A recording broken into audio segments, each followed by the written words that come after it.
好，台美台风呢，恐怕会带来了惊人的雨量。那么现在速度又在加快，什么时候呢？这个暴风圈会登陆呢？我们把时间就交给气象主播瑞轩。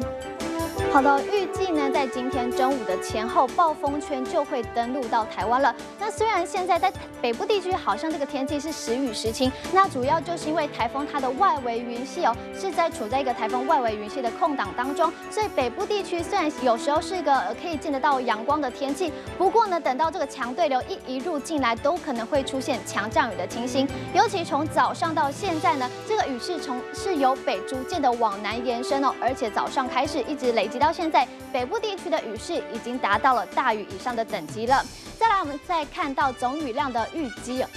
估那现在呢，在整个西半部地区这个山区的总雨量累积都可能会预估到1000毫米以上。那至于平地地区的话，也可能会来到500到600毫米以上。那除了总雨量的预估之外呢，今天24小时之内，在整个山区这个雨量都可能会达到600毫米以上，是致灾性的降雨。所以今天呢，大家一定要多加的防范降雨的情况了。再来，从路径图上面我们可以看到，现在这个台风呢，距离台湾还有260公里，而且呢，这个暴风圈已经开始进入到北部及东部近海的海面了。那预计呢，在今天中午前后，暴风圈就会直接接触到陆地。那以目前这个路径来看的话呢，它会是一个西北台，会直接从北部的近海通过。而且呢，如果它是一个西北台的话呢，在淡水河口都要严防会有海水倒灌的情形。那预计呢，在今天下午开始到明天星期四呢，这个雨势会是最剧烈的时候，而且首当其冲的北部、东北部地区会开始下起大豪雨